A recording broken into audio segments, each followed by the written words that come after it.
Здравствуйте, уважаемые читатели и зрители Якутского Саха-информационного агентства. Сегодня у нас в гостях в рамках цикла научно-популярных передач «Говорит наука» доктор биологических наук, ботаник, МЧСник.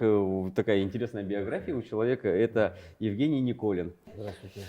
Сразу первый вопрос. Конечно же, связанный с ботаниками. Да? В школе меня так часто называли. Хотя я к флоре и фауне, конечно, очень отдаленные отношения имею. Но вообще, насколько интересна эта наука? На мой взгляд, чрезвычайно интересная. Я бы этим занимался и далее всю свою оставшуюся жизнь. И, как говорится, когда пытаешься что-то понять, то выясняется, что ближе к концу жизни, что понимаешь не так много, а осталась еще масса вопросов, которыми я занимался и которым я бы хотел вскрыть, не говоря уже про то, что тем же занимаются коллеги, и тоже, то есть остается еще очень много интересных вопросов. Впереди белые поля есть, по которым можно многим поколениям еще достанется поработать и открыть что-то новое, интересное. В общем, мы не делаем глобальных открытий, но какое-то продвижение в науке постоянно идет, и вот эти маленькие наши достижения, мы, в общем, ими гордимся. Это нам нравится в большинстве своем, в частности, в том числе и мне. Флора – это вообще основа, скажем, всей пищевой цепочки. Да. Можете сказать, какие у нас сейчас идут какие-то определенные, может быть, тенденции, увеличения каких-то касательно инвазии видов, да, приходят ли новые, все говорят о глобальном изменении климата, всех это очень сильно волнует. Как раз у меня книжка. Да, для того, чтобы говорить, да, в общем, мы понимаем некое базовое понятие, что флора. Флора всегда понимается флора определенной территории. Мы можем широко говорить, что флора Российской Федерации, флора мира или флора, допустим, территории Якутии. Скажем так, что территория Якутии занимается флорой как таковой, приблизительно с начала прошлого столетия. То есть в 1927 году где-то появился первый сводный список растений Якутии, который был издан академиком Комаровым. То есть для того, чтобы говорить о том, что меняется, нужно иметь базовое понятие.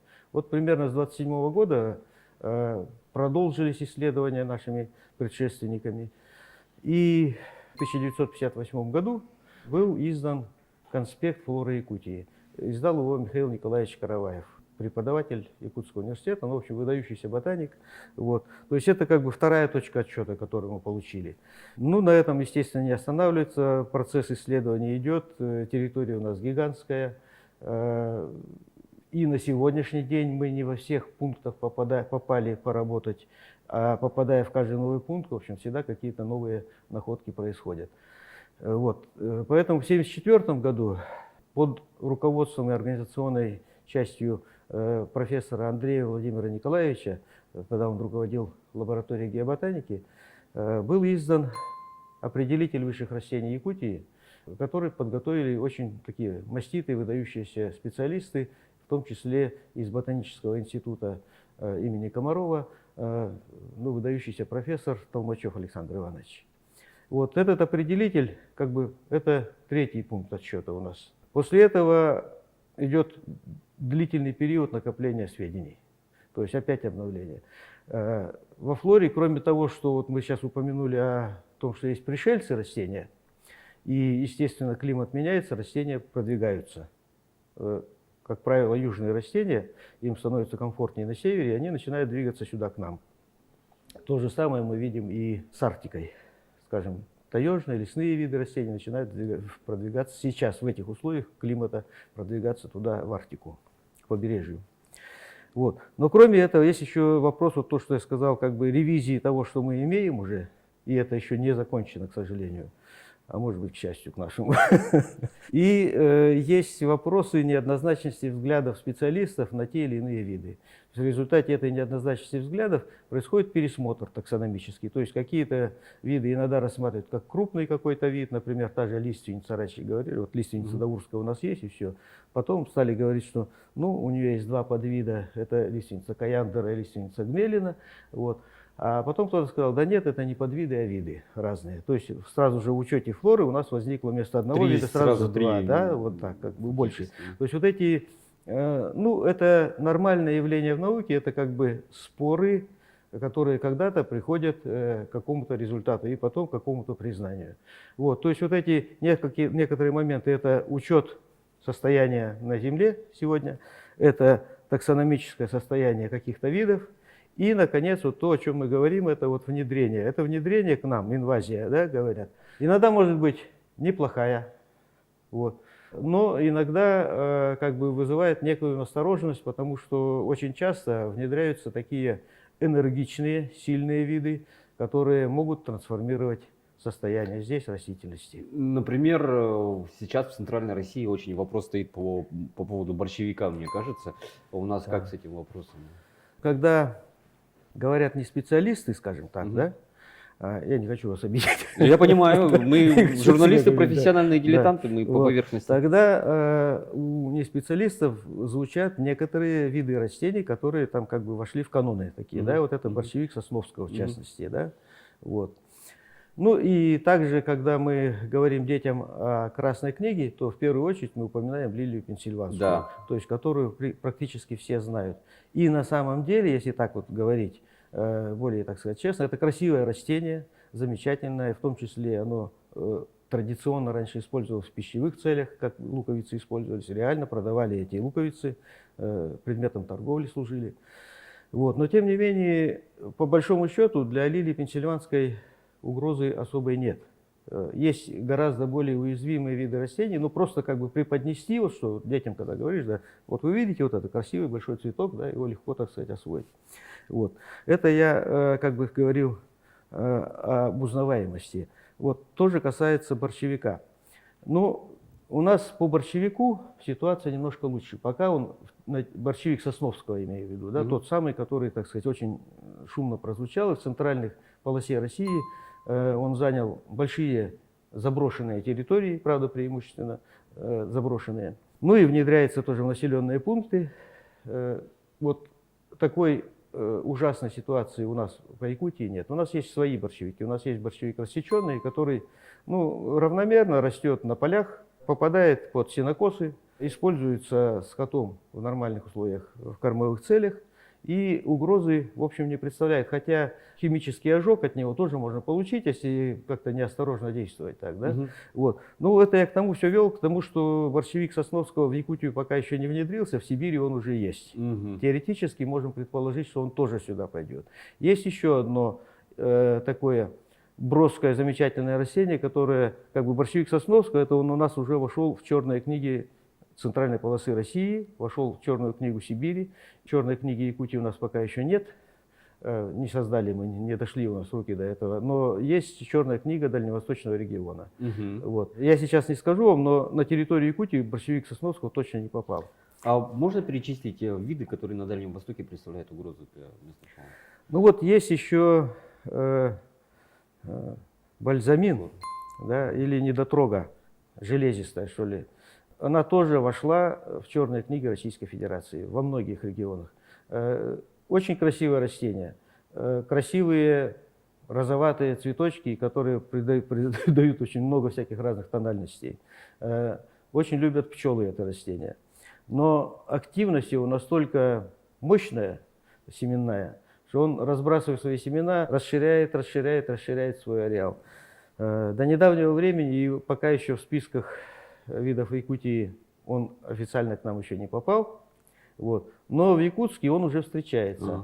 Его уже начинают, видимо, культивировать. Не знающие люди, да, его начинают привозить, культивировать. Ну, красиво, правда, когда в ограниченном пространстве на клумбах стоит, правда, красиво, все хорошо. И я так вот смотрел на некоторых дачных участках, уже много довольно его. Вот. Пчелы очень хорошо его опыляют. У нас, кстати, да, пчеловодство развивается очень активно, поэтому... Но вот этот вид, он уже вот у нас вот здесь. Он уже здесь, в Якутии у нас. Уважаемые садоводы-любители, следите за своими растениями, а то будет как в Москве. С ним нужно быть очень осторожным. Потом у нас есть, есть у нас еще не очень приятные растения, это амаранты. Ну, есть среди них те, Амран, которые... да? Амаранты, да, амарант. Мгм. И его ширица еще называют. Растение, как бы, которое есть культивируемое, и с ними ничего плохого, в общем-то, нет. Они выращиваются где-то там тоже на клумбах, ну, красивые, и, в общем-то, здесь в Якутске часто применяются такие красноватые метелочки, образуют, можно встретить на площади Ленина. Он не убегает из культуры. Вот. А где-то в 80-х годах на картофельных полях на наших совхоза якутский и в Хатассах активно появился амарант ширица, латынь хорошо помню, амарантус ретрофлексус, так он, да, у нас русское название, мы больше латыни пользуемся, в этом русское как-то сейчас не вспомню. Ширица запрокинутая. Вот. Вот этот вид тоже чернокнижный, расползаться начал по полям и активно добивал посевы картофеля. Относительно недавно появился еще один вид ширицы. И тоже как бы вот по залежам, по полям он продвигается, потихонечку расширяется. То есть вот два таких вида, пока они у нас никакой катастрофы не создают, но внимание на них обращать стоит. То есть надо понимать, где и как они двигаются. В общем, не создали бы и они нам какой-то такой неприятной угрозы. Ну, действительно, казалось бы, растения, но по некоторым исследованиям, да, возможно, как бы, когда появились цветковые, они поменяли абсолютно все и привели к массовым вымираниям разных периодов. Целая книга Евгений Георгиевич написал, советуем посмотреть. Она научно-популярная и интересная. Можно узнать о потенциальных угрозах, которые есть. Но в то же время, наверное, есть какие-то полезные растения. Безусловно. Безусловно. Относительно недавно, это последние 2 года, к нам вот поступил государственный заказ на то, чтобы мы провели ревизию полезной флоры. И наш институт этим занимался в течение 2 лет. Ну, как бы мы обозначили это пространство, составили списки, обозначили технические полезные растения, пищевые, лекарственные, кормовые. То есть эти списки сейчас, в общем, уже сформированы в целом по всей Якутии. И даже как бы мы сделали разброску по экономическим зонам нашей территории. Ну, это важная составляющая, то, что необходимо для жизни человека. В общем, и на сегодняшний день население сельское, например, ну, не может существовать без использования древовидных ив, например, которые используются на изгороде различные. Да. Это лиственница, которая, так сказать, дрова и где-то и сосна дает. Вот. Хозяйственное использование, безусловно, важнейшее, и я бы все-таки в связи с этим хотел бы сказать некие такие тоже существенные слова, касающиеся мира растений. Да? Вот считается, что на Земле 97% составляющие – это все флора. И лишь, биологическая масса. Да, биомасса. Да, и лишь 3% – это фауна и человек в том числе. Вот. Но мы такие вот субъектики не совсем хорошие бываем иногда, что нарушаем то, что едим, и то, без чего жить не можем. Ведь самое это может быть даже главное в растениях, ну это важно, пищевая составляющая, потому что это действительно важнейшая цепочка жизни пищевая. Это и скот, который питается и потом идет в пищу, и ну, вообще практически без питания растениями невозможна жизнь. Конечно. Ну и самое главное, это производство кислорода. То есть это та самая атмосферная оболочка, без которой, опять же, невозможно существовать. И я в связи с этим хотел сказать, столь небрежно мы к этому относимся. Сейчас уже говорят о том, что, реально говоря, растение обладает интеллектом. Мы об этом совершенно не думаем. То есть как бы вот стоит палочка, да и стоит себе замороженная, мы ее как бы это вот. И иногда без особой нужды. Я не говорю о том, что мы можем как-то совсем отказаться от использования в пищу этих растений, все равно нам придется, так сказать, несколько агрессивны в этом плане. Да. Да, и жить нам все равно нужно, и детей растить, и так далее, и растения мы будем использовать. Вот. Но бездумно ломать, скажем, деревья, бездумно загонять куда-то технику, бездумно разбрасывать в лесах мусор, свалки, организовывать и все прочее, это как бы ужасная составляющая человека, которую нужно пересматривать быстро и категорически. То есть хотя бы этого нужно избегать. То есть к природе, к лесу все выезжают в лес отдохнуть. Выезжают люди за грибами, за ягодами, просто поиграть, погулять и так далее. Но не оставляйте вы там пластиковые бутылки. Ну, возьмите в пакетик, вывезите в город, выбросите их. То есть я вот в этом плане вот просто хотел сказать. Да. Абсолютно верно, Да. присоединяюсь к словам. Да и не то чтобы это некрасиво, оно как бы наносит вред Да. просто элементарный. А это же продукты разложения в итоге там и все. И то, это опять же, если то, к чему говорил до меня Максимов Трофим Христофорович, это опять же лишний объект для выброса углерода. Абсолютно Опять же, да. верно. Такой вопрос. В бытности вашей спасателем у вас какие-то вот навыки по биологической науке как-то пригождались? Вот, например, там подорожник приложить, знаменитая фраза. Какие-то, может, это же какое-то знахарство, да, может, знание растений. Да это- нет, да, не знакомство. Ну, как бы никуда мне, видимо, не избежать 10-летнего периода работы в МЧС. Я просто поясню сочетание ботаники и некоторого экстрима, который связан с профессией спасателя, чем это обусловлено. Ну, с юности, со школьной скамьи я занимался спортивным туризмом, лыжным, довольно экстремальными делами. Вот. И уже через это позже я пошел в биологию немножко. То Через есть это наоборот позже, да, процесс то есть был как бы я обратный. через туризм пришел туда. А пока занимался туризмом, я состоял в спасательном отряде, который был тогда контрольно-спасательной службы при Совете по туризму. То есть это было ориентировано на чисто так туристические происшествия, когда несчастье происходит с какой-то группой, туда надо выброситься, забрать и так далее. Это некие навыки, это специальная подготовка, это соревнования, в том числе там всякие региональные, в том числе и всесоюзные. Вот. И через это, когда 90-е годы пришли, в общем-то, наука наша стала в шок в этот момент, в 90-е годы, и начала развиваться спасательная служба МЧС. Меня туда позвали, вот, я сделал опрометчивый, по всей видимости, шаг, покинув на 10 лет науку, вот, и был заместителем начальника спасательной службы, совершенствовался, проходил специальную там тоже подготовку в Ногинске, получил квалификацию спасателя международного класса. Вот. Но потом какой-то момент пришел, когда не все хорошо в стране складывалось, и Российская Федерация не могла вытягивать федеральную спасательную службу, ее переводила на местный бюджет. Произошел некий слом, мне позвонил мой хороший товарищ, я думаю, что он известен в республике хорошо, Чиросов Михаил Михайлович. Вот. Позвонил, сказал, говорят, ты безработный, не зайдешь ли ты ко мне на 20 минут поговорить. Вот мы поговорили, и я опять стал ботаником после этого. Ну, опять же, все-таки приходилось прикладывать подорожник? Или что такое? Вот, в период работы спасательной службы я старался проводить как бы учения по выживанию спасателей в природе. У нас было несколько таких хороших, интересных забросок со сплавом, с минимальными всякими средствами обеспечения. В том числе вели разговор и о пищевых растениях, и о лекарственных растениях. То есть, конечно, я передавал эти навыки. Но скажу, что на тот момент, когда мы работали в спасательной службе, у нас было всего 25 человек. В том числе это вся система управления службы и примерно менее 20 человек спасателей. Вот этим людям мы давали навыки, а когда уже я ушел, все эти люди оказались в системе управления уже новой службы, там, где более 100 человек. То есть практически все эти стали квалифицированными кадрами, и уже они Уже передают ваши навыки. передают все, что связано с выживанием. Ну, это же очень обстановки. интересно, действительно. Вот.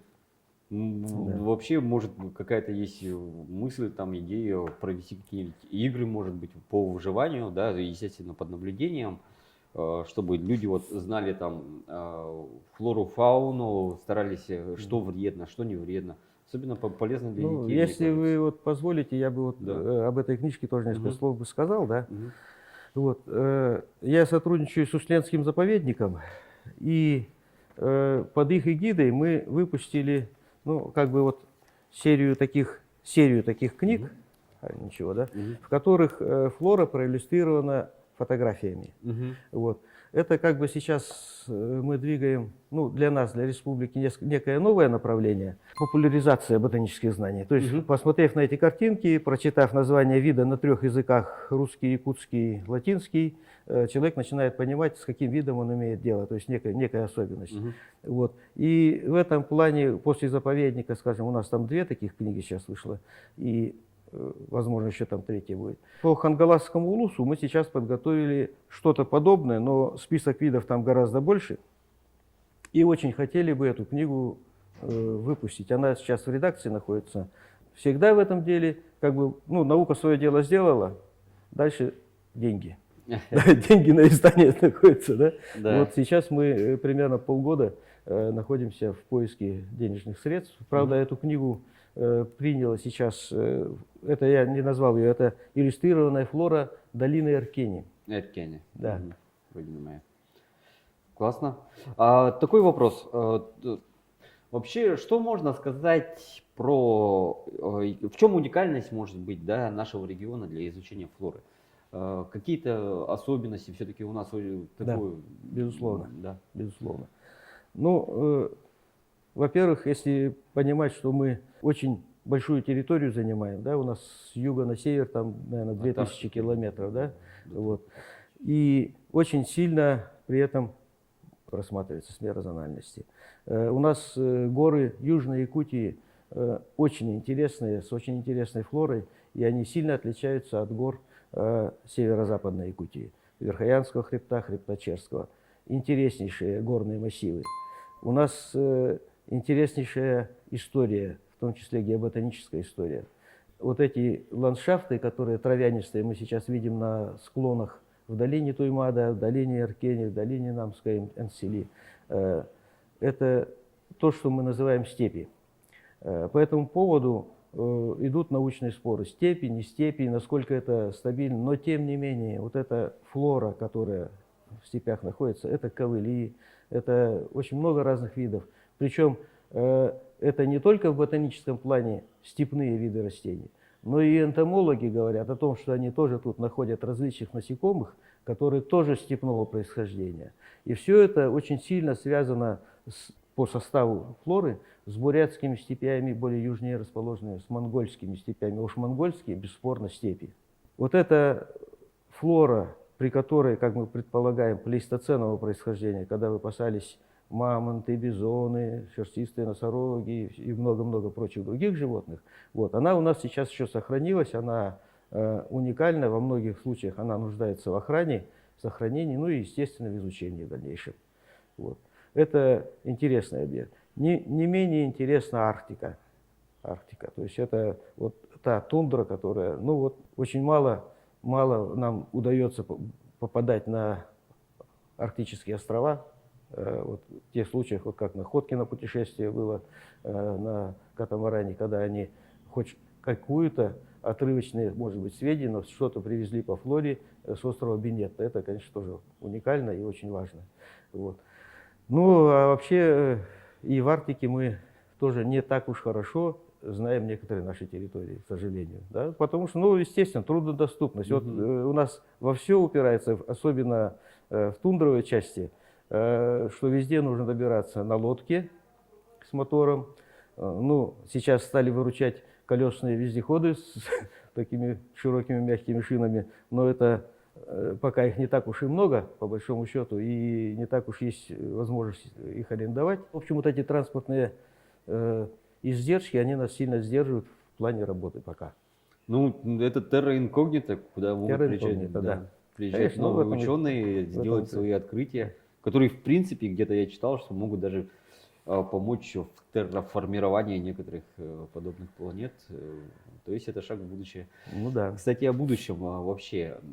Сейчас ну, много таких изысканий научных. Вообще Земля стоит на пороге, мне кажется, некоторых его прямо открытий, которые они будут в дальнейшем, да, влиять на каких-то события, да, там, которые будут очень влиять на человечество. Вот в этом плане, вот какие есть, может быть, на ваш взгляд, весьма потенциальные исследования в области флористики, в ботанической науке у нас на территории? Ну, Помимо, естественно, научный я- человек, это который я- сидит за книжками и очень долго что-то там изучает, а Я, именно видимо, что-то Я, такое. видимо, Да. слишком приземленно сижу Да. с теми объектами, которые как бы имеют место сейчас на Именно Земле. в своей И, да, специализации. и очень увлечен их разнообразием. Поэтому как бы вопросы космогонии это как не моя Мгм. сфера в том, что, ну, что может пригодиться там. Я бы, честно говоря, очень хотел, чтобы мы хоть как-то сохранили нашу планету. Мы, чтобы берегли, чтобы мы... Я бы не хотел, чтобы мы думали о том, что, в случае чего вот мы ее сейчас загрязним, сядем на ракету и улетим там на Марс. Но ведь улетит несколько человек только, да, там, допустим, и как они там Остальные-то смогут, и как они там смогут тоже обустроиться, это большой вопрос. На случай каких-то катаклизмов, сейчас есть, ну и, в общем-то, ведется большая работа по сохранению семян. Ну, каких-то и жизненно важных растений, и растений, которые могли бы заполнить как-то планету, в том числе могут иметь значение и те, которых мы сегодня как бы так с неприязнью относимся, как бы сорняки мы говорим, да.